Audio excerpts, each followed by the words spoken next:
baxay godin ku taal gadowgii isku maran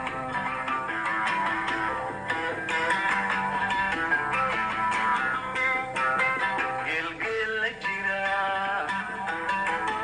guux u baxay guluf ku tiray gigis bedelay garya garisirti gelin ka daran garya garisirti gelin ka daran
الله يسلقرن بسم الله الرحمن الرحيم وبه نستعين على أمور الدنيا والدين والصلاة والسلام على رسول الله صلى الله عليه وسلم وعلى السلام يا دمان شعبك الصومالي بلكستو الدنيا كتشوفها خاصة شعبك جيسك أفريقيا صومالي يودمد لدرسكا جيسك أفريقيا شنطة الصومالي دمان شعبك الصومالي بلكستو تشوفتان وعيد السلام يا مرحلة قدام بيسير مقالة مقدشو حسن وقركسي لاضلاضة ماشي عالم وحسن runta u sheegtay meeshii lixaad oo soo faragelisay hawsha muunada mucaaradka aan macnaha badan lahayn golaha la midka ah muqdisho ka dhex sameeyay kii xasan iyo dalka oo weli meeshii bugtay meel aan ahayn la qodayo sidaan ka wada warqabno magaalada muqdisho waxaa ka socda mucaarad ka dhan ah madaxweynaha soomaaliyana isbahaysi uu samaystay soomaaliya oo dhan ah laba xisbi oo laba qabiil ah ayaa labada dhinacba ishaya waxaana ognahay madaxweynuhu inuu samaystay gole uu isagu madax ka yahay oo uu madaxweyne ku-xigeen ama guddoomiye xisbi ku yahay lafta gareen ra-iisul wasaaruhuna uu ku-xigeen ka yahay kuwa kalena macno badan male sii hayayaal iyo kusii xigeenno nin kale sii daba fadhiya loo magacaabay sidii caadad ahayd waxaynu ognahay soomaaliya ama al-shabaab ha noqoto ama deegaan ha noqoto dhulka ay deegaanka soomaaliyeed oo dhan soomaalida oo dhan geeska gees 4.5 baa wax loo qaybsaday 4.5kii waxaa loo tashaday oo shir hoosaad loo galay laba beelood in laga takhaluso labadaa beelood mid waa dir waa curadkii waa majoritygii soomaaliya waa geeska africa oo dhan waa 48 qabiil oo uu ciise ugu shisheeyo iyo canfar warday iyo mandaluugno dhinaca kale ugu shisheeyaan oo ku taalo Tana River Soomaaliya dadkii iska lahaa laba ogola inay halka iyagay ku jirtaa in loo dhiibo xitaa ra'iisul wasaare looma ogola dalka Soomaaliya tuulada ugu shisheysa ee Eritrea ugu xigta dir baa degan tuulada ugu shisheysa ee Meru iyo Tana River ugu xigtana dir baa degan inta u dhaxaysana dir baa majority ah Xasan Sheekh Maxamuudna wuxuu go'aan iyo talo ku gaadhay siyaasad dad kale leeyihiin intuu soo qaatay inuu la dagaalamo oo aanu nimankaa xitaa ra-iisul wasaare u quurin iska dhaaf madaxweyne ra-iisul wasaare inuusan u quurin kuwa mucaaradka sheeganaya waa la mid saf dhan oo reer hebela iyo saf dhan oo reer hebela meesha fadhiya ra-iisul wasaaruu soo noqday wasiir buu soo noqday madaxweyne aawaya raggeegu miyaanay ka mid ahayn ragga xilalka xaqa u lahaa inay qabtaan soomaaliya xalkeedu weli ma dhowa meesha caalamku waa og tahay tusaale yar baa idsiinaya dowladnimada si loo abiyuus gareeyey beesha xawaadle gobolka hiiraan booliiska iyo taliyaha militariga iyo gobolka iyo magaalada beledweyne intaba ilaa iyo 60kii ilaa hadda dowladdii timaadaaba iyagay u dhiibaysay oo ku magacaabaysay gobolkana 20% kama aha 13 qabiil oo gobolka degan iyo iyagiibaa hadda is haysta ummadda soomaaliyeed ee gobolka hiiraan degan say u dhan yihiin waxay ka siman yihiin beeshaas inayna waxba u haynin oy dowladnimada ku abiyuus garayso iyaguna waxay taagan yihiin daarood iyo hawiyow noo soo gurmada waxaan la dagaalamaynaa qabiile hadda fiiri shabaab bay qabiilo ku shaabadaynayaan waa gaaljecel waa jajeelle waa surre oo fuq cumar iyo fuq maxamed ah waa baajamaal waxa weeye mandaluug waxa weeye waa ashraaf waa sheekhaal waxa weeye waa gugundhabe oo baadcadda ah waa niman kale shiidle waa makane waa 13 qabiil baa degan taliyihii nabad sugidda qaranka iyo taliyihii booliiska gobolka hiiraan iyo governorkii gobolka hiiraan iyo ninkii isku magacaabay hiiraan state afartaba iyo taliyihii militariga gobolka taliyihii nabad sugidda gobolka iyo taliyihii niise oo dhan bal ilaah baa kugu dhaariya xaqdarrada intaa leeg daawo 7 nin oo isku reera oo cali madaxweyne iyo xawaadle wada ah ayaa halkaas soo saftay waxay leeyihiin dagaal qabiil baa ku jirnaa xilalkii qarankana waa haystaan iyay la dagaalansan yihiin soomaalidii gobolka deganayd ee kala wey maxay ku shaabadeeyeen waa al-shabaab bay leeyihiin dadka loo dowladaynaya nidaamka dawligaa baa la adeegsanayaa iyadoo meesha laga yahay number yar oo aan gaadhsiisnayn 15% ayaa waxaa la rabaa gobolka dhan magac qabiil in lagu qoro oo la yidhaha hiiraan state waxaa weeye waxaan diidanahay gobolka banaadir bay ka jirtaa kismaayo oo dad qaxooti ku ahaa oo kala yimi gobolada kelika shanaad ka kala yimi qabri daare iyo godoy ka yimi iyo dad ka yimi gobolada dhexe ka yimi ayaa kismaayo intay soo degay yidhaahdeen annagaa iskalo haddana maamul ka samaysanaya markaasaa loo aqoonsanaya markaasaa dowladnimadii markaasaa ummaddii lagu abiyuus garaynaya kale oo xildhibaano 40 layska samaystay saasoo kale waxaa laga wada gobol kasta oo soo war ma nimanka reer sheekh isxaaq haweystay ee yidhi 3 gobol baa ka dhex samaynayna ma nimankaasa wax la hadhay soomaaliya ilaa soomaalida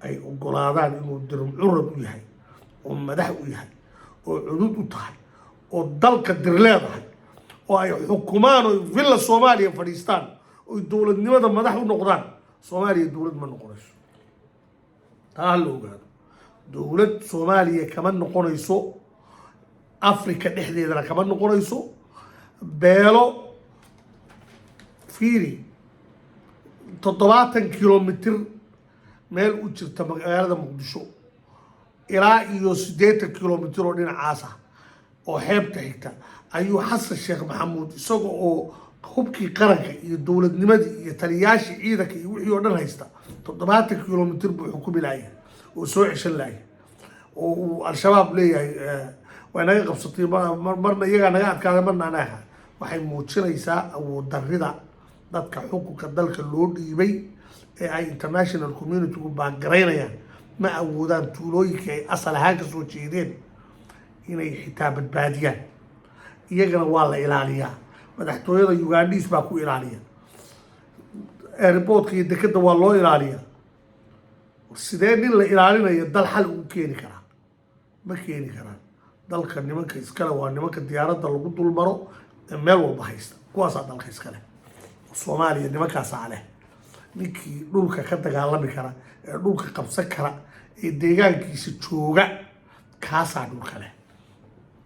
kismaayo waa hareeraysan tahay, baydhabo waa hareeraysan tahay, gado saddexda magaalo ay joogaan saddexda waa hareeraysan yihiin. muqdisho waa hareeraysan tahay, jowhar waa hareeraysan tahay, beledweyne waa hareeraysan tahay. ragga hareereeyey weeye raggii dalka iska lahaa. kuwaa weye soomaalida saxda ah ee dalka iska leh.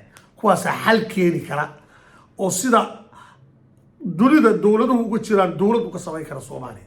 laakiin ragga helicopter lagu wado oo helicoptero fuulaya oo marna badda kula kulmaya niman caddaana, man waxaas dowladnimo laguma noqonin.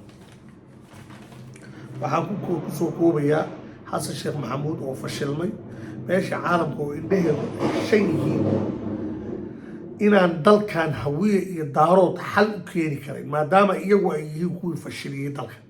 ma keeni karaan xal. hawiye iyo daarood ra-iisul wasaare madaxweyne ra-iisul wasaare la dagaalamaya curadkoodii iyo cududoodii la dagaalamaya oo aan ogolayn dowlad ma noqon karaan soomaaliya. waxaan kusoo koobayaa qodobkaas intaa. mucaaradkuna waa la mid, waxba ma xallin karaan walaa sheekh shariif walaa cid kale. meeshaan soomaaliya waxay u baahan tahay ragga dalka iska leh ee hadda gobollada oo dhan haysta. raggaasay u baahan tahay inay dowladda soomaaliya u dhisaan. waxaa jira gobolka banaadir laba beelood oo habargedir iyo abgaala baa isku haysta. gobolka waa gobol soomaaliyeed, laakiin qabiil marka la yidhaahdo dir baa ku suntan. 1949 ilaa 1952 talyaanigu dhulka xitaa wuxuu ku qoray territorio di Piemont, territorio di Italia, labadaasaa la kala oran jiro. wax kastaba ha ahaatee maanta nimanka qoryaha ku sita ee u dowladeynaya ummadda 100 kilomitr bay u jireen. markii talyaani iyo Piemont ku dagaalamayeen magaalada 100 kilomitr bay u jireen. talyaani baa soo raray oo magaalada dhex keenay. 100,000 oo qof baana magaalada iyo hareeraheeda lagu dilay oo Soomaali ah, oo Soomaali cid kasta ka kooban, oo Sheekh Xasan Barsane uu hogaaminayay. dagaalkii 1940 iyo 20 dhacay baa weli socda oo weji kale leh. ragna dhinacii bay joogaan, ragna dhinacii bay safayeen. wayna soconaysaa ilaa xaqu guulaysto. anuu kama hadlaya al-shabaab iyo waxaan ka hadlayaa nin kastoo dulmi uu ku dhaco meeshuu hub u dooran karo u doontaa. nin kastoo raba dowladnimo inuu beenbeen ku gaadhana meeshaan ognahay buu u doontaa hub iyo ciidan iyo hiil u doontaa. markaa ninba meel u doonay hiil. waxaan rabaa qodobkayga labaad ee galabta iyo siyaasadda geeska Afrika waxa weeye madaxweynaha Somaliland oo booqasho ku tagay Djibouti iyo Kenya, barina ku wajahan magaalada Addis Ababa, ayaa waxaa go-aan lagu gaadhay inaan loo dhaxaynin madaxweyne dir oo Oromo ah iyo mahadir oo Isaaq ah. inaan mar dambe laga wada hadal wax ku saabsan Muqdisho inaynan soo faragelin karaynin siyaasadda dir ka dhaxaysa. sababtoo ah Muqdisho waxay ku bareedhay in ummadii direed ee xamar iska lahayd iyo koonfurta Soomaaliya inay dad kale dhulkoodii intay siiyaan xilalkii qarankii xaq u lahaayeen inay u qaybiyaan dad kale. taasay go-aan ku gaadheen. sidaa daraaddeed dagaal baa socda hawiye iyo dira oo waxsan hogaaminayo oo dir lagala dagaalamayo xilalka oo dhan oo ra'iisul wasaare loogu diiday. fiiri Cabdirashiid Cali Sharmaake wuxuu gartay buu garan laayay Xasan Sheekh Maxamuud. wixii uu garan waayey aadan Cabdulla Cismaan ayuu Cabdirashiid gartay. haddana nimankan indhahooda oo shana dani baa aad arki doontaan. dani baa intuu kursiga ku fadhiisto nin dira ka dhigi doona ra'iisul wasaare hadduu doono. ummadan Soomaaliyeed wax kala diraya waa nimankan foorare ee madaxa ku sita, dadka qaaqaawan madaxa ku sita ee dalka lahayn. way waxa ummadda kala rogay ee dalka rogay. Soomaaliya uma baahna nin dad kale dhabarka ku sita oo dadkii dalka iska lahaana diidan, uma baahna, waxba ma qaban karo. xasan sheekh maxamuud indhihiisoo shana xukunka hadda laga qaadayaa, dadka bedeli doonana ma noqon doonaan noociisa oo kale insha allah. Somaliland iyo Ethiopia inay xidhiidh dhex maro oo ay bada isweydiistaan, oo ay dekada isweydiistaan, oo ay dhulka isu furtaan, waxaa sababay maanta waa dad madaxweyne dir iyo mahadir kasoo kala jeeda oo Oromo iyo Isaaq qabiil ahaan dir bay u siman yihiin oo madaxweyne dir iyo mahadir bay kala yihiin. inay taladooda midaystaan xaq bay u leeyihiin. xasan sheekh markuu wuxuu doono uu sameeyay, kuwana waxay doonaan bay sameynayaan. shalayto wuxuu la xidhiidhay madaxweynaha ra'iisul wasaaraha Ethiopia la xidhiidhay xasan sheekh, wuxuu yidhi cirra ma soo dhaweyn kartid, mana rabo inuu kuu yimaado. abcad baa lagu yidhi danahayaga aan ka leenahay iyo businessyada naga dhexeeya iyo adiga waa kala duwan yihiin, danahaaga qabsaale. ceeb ka weyn miyaa jirta? ninka hargeysa ninka ka imanaya la Cabdisababa ma aadi karo, isaguna Cabdisababa isagoo ordaya oo guurguuranaya tegaya. ceeb caleyk. waxaa u dhaantay inuu yidhaahdo shirka aan ka qayb galo, taasaa u dhaantay. calaa iyo xaal waxaan kusoo gabagabeynayaa gobolka banaadir Soomaali baa wada leh. xildhibaan dhaban cadaana afkiisa ka qiray abargidir iyo abgaal gobolka ma leh, deegaankana gooni uma leh. inay xildhibaanada kasoo baxaya 13 xildhibaan in laga fadhiisto wey. ummadda direed dadka xilalka u hayana waa inay hadlaan ama kuraasta baneeyaan. intaasaa ku leeyahay. waxaan kusoo gabagabeynayaa barnaamijka maanta 22 mas-uul baa Soomaaliya uga qayb galay shirka shaqaalaha dunida. 22 10 baa la hayaa, 12 baa baxsaday markay diyaaradii ka degeen. warbaahintii Switzerland wax kalaba ma hadal hayso, ama af Jarmal ha ku hadleen, ama af Faransiis ha ku hadleen, ama af Talyaani ha ku hadleen. Switzerland waa wadan dhowr af lagaga hadlo. joornaal kasta waxaa kusoo baxaya Somali delegation oo shirkii lagu ballansanaa xitaa ka soo qayb gelinaya Yurub iska dhiibo tahriib aadi. qaarkood xitaa waxyaabaha aan la jeclaysanayn bay ku dhawaaqeen oo ay argagixiso oo Yurub gashay ay yihiin waxaas oo kale. haddaba su-aashu waxa weeye tahriibtu ma hadday bilaabatay? maya, berigii hore ilaa 60meeyadii mas-uuliyiinta Soomaaliya nidaam dadban bay Yurub u keeni jireen, dad waxbarasho iyo shaqo iyo u raadsado ku noolaada oo la soo kaxeeyo waa jireen. laakiin nidaam tahriibina oo lacag officially looga qaadayo intaasoo $1,000 $25,000 laga qaadanayo hadda ka horta ma dhicin. hal ninoo madaxweyne soo raaco halka jaamacad ka galay, 5 ninoo madaxweyne soo raaco oo u dhiibo nabad sugidda uu yidhaha halay tababaray, waxyaabo noocaasa weligeedba waa iska jireen. iyo wasaarad dad soo dirsatay, dad si qarsoodiya waxbarasho dibadda loo soo siiyo wasaaradaha lagu soo qoray, waxaa weligeed waa iska jireen. beelihii Soomaaliya oo dhan baana qaybsan jiray oo waa laga warhayaa. laakiin nidaamkan la qaybsanayo ee qabiilka halka qabiil ay ka ganacsanayaan, taasaa nidaam cusub ah oo inaan ka warqabin.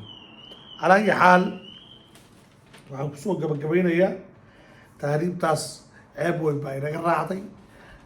caawa iyo barnaamijkeena intaasaa ku koobayaa, laakiin barnaamij weyn oo kale oo tahriibtaas ku saabsan ayaan insha allah maalmaha soo socda kaga hadli doona. haddana kusoo dhawaada hanuuniye iyo haddaan la isla garan.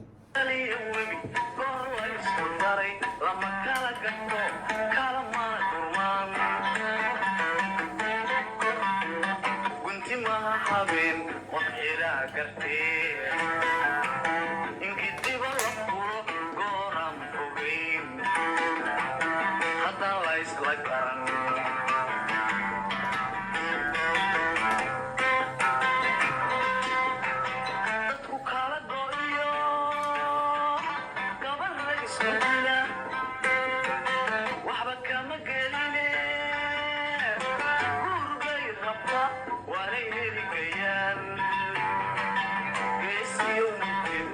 garashayga Soomaaliya murtidu garashayga Soomaaliya Soomaaliya Soomaaliya gurmad buu rabaa waa erayadii uu ku luqeynayay Cabdullaahi Hanuuniye waxaan idin leeyahay Soomaaliya gurmad bay u baahan tahay haddii beelaha wax loo qaybsanayana curadku waa dir haddii dhul loo qaybsanayana 18 gobol ee Soomaaliya ka sharciyeysnaa beesha kaliya ee gobol kasta ama majority ku ama 50% leh ama 20% leh waa qowmiyadda direen ma yeelayno Soomaaliya inay isu timaado oo laba reer oo minority aan noo dowladeeyaan. Assalaamu calaykum waraxmatullaahi wabarakaatu.